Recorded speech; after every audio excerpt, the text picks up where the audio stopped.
Good afternoon, Prairie View Christian Church. Today is Wednesday, March 10th, 2021, and it is time for your midweek update. A few quick things to remind you of, most of which you already know, and then, of course, a quick preview on Sunday morning, which I've kind of been doing more of these past few midweek updates. So here are your reminders.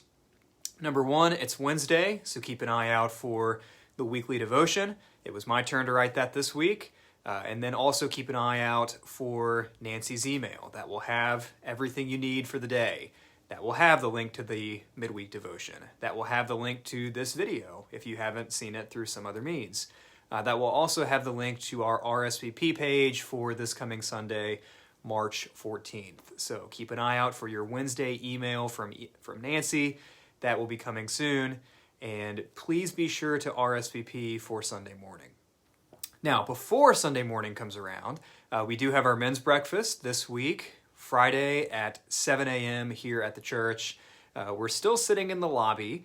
Back last summer and even into the fall, we had some really good mornings and we sat outside, socially distanced, unmasked. And who knows, maybe that will be happening again here pretty soon. Maybe we'll have some warm mornings and can sit outside under the front porch the way we did back last year. But for now, we're still meeting in the lobby, masked and socially distanced at 7 a.m. So please, men, feel free to join us. We will be in the Gospel of John, chapter 4, this coming week. Joe Fenimore leads our study. Feel free to bring your own breakfast, coffee, etc. We would love to have you this coming Friday at 7 a.m. Now, when it comes to Sunday morning, we do ask that you RSVP for church. This coming Sunday, we will be covering King Manasseh in 2 Kings 21. And last week, we talked about King Hoshea, who, quite frankly, is not all that significant in terms of his own personal accomplishments or in terms of his own personal doings. We really kind of used him as more of a jumping off point to talk about the sin of idolatry, which is a huge theme throughout this entire sermon series and the Old Testament and really the entire Bible. And we also used him as a jumping off point to talk about the fall of Israel, the exile of Samaria in 722 BC, when they were taken away to Assyria because of the sin of idolatry.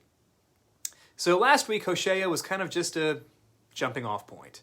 But this week, as we look at Manasseh, we will see a king who was incredibly consequential, a king who was extremely unique, quite frankly, in some not so good ways for most of his life. But Manasseh also proves to be a very complex figure. Like we talked about with King Solomon back a few weeks ago, Solomon was complex in the sense that he accomplished many great things for the kingdom of Israel. He built the temple. He was incredibly wise. He amassed incredible wealth and prosperity for the entire nation. And yet, he also fell into sin. So in that sense, Solomon has a very mixed legacy.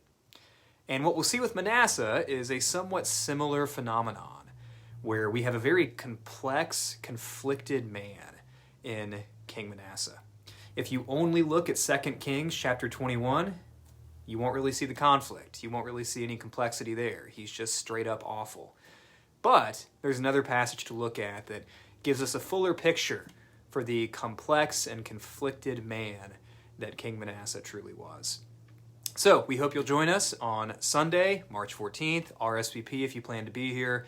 Hopefully all these names and all these stories and all these books of the Bible that you might not normally turn to, like we've said, hopefully that does not intimidate you. Hopefully that doesn't bore you. Hopefully it intrigues you. And hopefully it grabs your interest to read parts of the Bible that you maybe haven't read before and hear about people who you might not know much about. So that pretty much covers it for our usual reminders. That covers it for our this coming Sunday preview. One final thing, or rather two final things I'll mention to you. Number one, we are almost a year to the day removed from when our COVID era first really kicked off. I remember it like it was yesterday. It was Wednesday, March 11th. We were having small group. When small group started, the world was normal. By the time small group ended, an hour and a half later, everything was falling apart. The NBA and Tom Hanks, and President Trump was making a speech from the Oval Office. It was quite the whirlwind.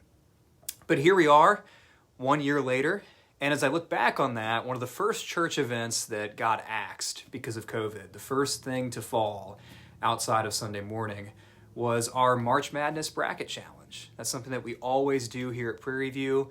We didn't do it in 2020 because there was no tournament in 2020. Now, we are not going to have a gathering here at the church to eat food and watch the selection show, but we have talked about the possibility of starting a March Madness bracket online that you can join in. So, if you would be interested in that, certainly keep an eye out for it. Ika might be working on that, Craig might be working on that.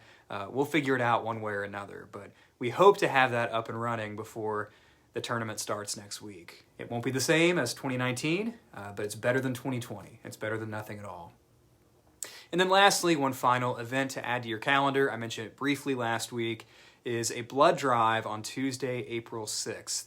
That will be here at the church in the sanctuary, like we did back in the month of October. The page is available online.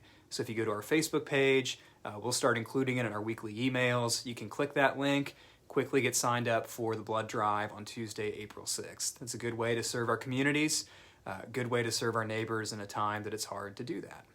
So that pretty much covers it. Again, watch out for your weekly email here in just a few hours. RSVP for Sunday morning. Join us on the 14th as we hear about King Manasseh, this very conflicted figure. And of course, keep an eye out for the blood drive on April 6th, and keep an eye out for more information on the March Madness Bracket Challenge. If we can somehow pull that off this year, I think we might be able to. So with that covers it. Have a great week. Thanks for listening in, and we hope to see you Sunday. So take care.